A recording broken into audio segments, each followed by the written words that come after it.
রানার automobiles PLC দেশের বাজারে নিয়ে এলো পরিবেশ বান্ধব ও বিশ্বের 1 নম্বর স্কুটার ব্র্যান্ডের ইয়াদিয়ার বেশ কয়েকটি স্কুটার মডেল।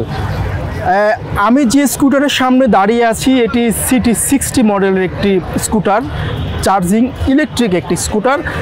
আপনাদেরকে যদি একটু দেখানোর চেষ্টা করি,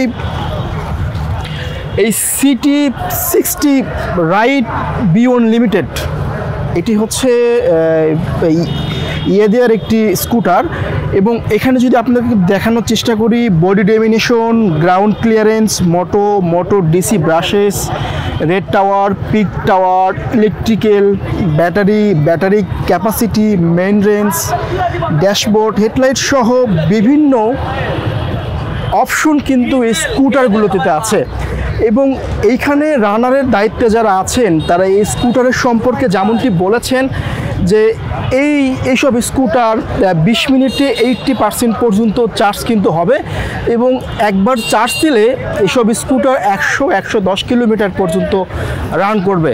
এবং তারা যেমনটি বলছেন যে আগামীকাল থেকে এইসব স্কুটার তাদের যে শোরুমগুলো আছে সেগুলোতে কিন্তু পাওয়া যাবে, এবং বাংলাদেশের বিভিন্ন জায়গায় তারা চার্জিং স্টেশন কিন্তু চালু রাখার জন্য ইতিমধ্যে তারা কাজ করছেন। এবং এখন পর্যন্ত তারা যে সব ইলেকট্রিক্যাল স্কুটারগুলো নিয়ে এসেছেন ইয়াদিয়ার যেসব ব্র্যান্ড, তার ভিতরে একটি স্কুটার আছে রেড কালারের, 20 মিনিট চার্জ দিলে 80% চার্জ কিন্তু উঠবে। তারা যেমনটি বলছেন ইয়াদিয়ার সঙ্গে তারা বাংলাদেশে এই প্রথম ইলেকট্রিক স্কুটারের বাজারে কিন্তু তারা ইলেকট্রিক স্কুটার লঞ্চ করেছেন, এবং আগামীতে ইলেকট্রিক বাইক এবং এছাড়াও পরিবেশ বান্ধব যেসব যানবাহনগুলো নিয়ে আসা প্রয়োজন সেগুলো নিয়ে তারা কিন্তু কাজ করবে।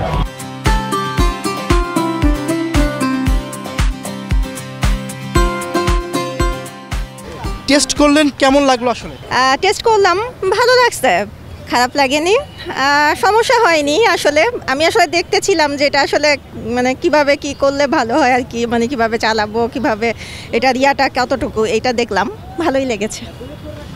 তারা যেমনটি বলছেন যে প্রত্যেকটা জেলা একটা করে চার্জিং স্টেশন রাখবেন, সেক্ষেত্রে যদি রাখা যায় কেনার জন্য কতটা এক্সাইটেড? খারাপ হবে না যদি ওই রকম ওদের সব ধরনের ব্যবস্থা থাকে, যে যখন তখন মানুষ যদি মানে কোনো ধরনের যেই এটা ইউজ করুক, সে যদি সমস্যায় পড়ে, যদি সেটা সলভ হয় তাহলে ইউজ করাই যায়। কারণ এটাতে আপনার যেহেতু তেলের খরচ নাই, সেহেতু অনেকেরই মানে খরচের ইয়াটা অনেক কমে যাবে, চালাতে পারবে আর কি, ভালো হবে।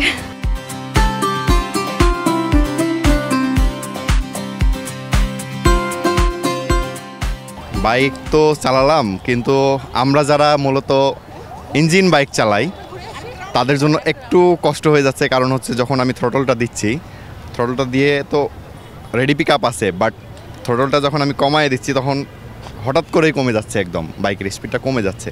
কিন্তু আবার যখন হচ্ছে দিচ্ছি তখন উঠছে। কিন্তু এইটা যদি একটু অ্যাডজাস্ট করা যায়, যে আমি পিক আপ যখন কমাচ্ছি তখন একদম যে ডাউন হয়ে যাচ্ছে, এটা কিন্তু আমাদের জন্য অনেক একটা হাইওয়েতে যখন চালাবো, হাইওয়ে বলতে আমরা সিটির মধ্যে যদি বলি, পেছন থেকে একটা গাড়ি কিন্তু এসে ধাক্কা দিয়ে দেবে, তাই না? আমি যখন চালাইতে গিয়া উঠছে, বাট একটু কমালেই কিন্তু অনেক কমে যাচ্ছে একবারে। এই একটা প্রবলেম পাইলাম আমি। বাকি আদার সব কিছুই মোটামুটি ভালো লাগছে। আর হচ্ছে চার্জ এখন কেমন যাবে সেটার উপরে আসলে ডিপেন্ড করছে। আমার পাশে যে বাইকটি দেখতে পাচ্ছেন এটা ইয়াদিয়া রেসার একটি ব্র্যান্ডের।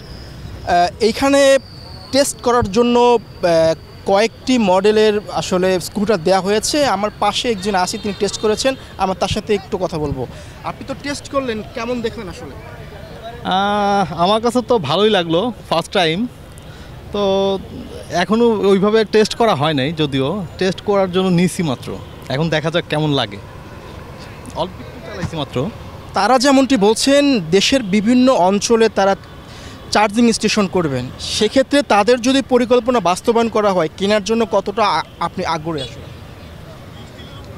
এইটা ডিপেন্ড করতেছে সিচুয়েশনের উপরে। তারা যেটা বললো যে এইটার মানে চার্জের যে ইস্যুটা, এইটা নিয়ে একটা প্রবলেম আমার কাছে মনে হয়েছে।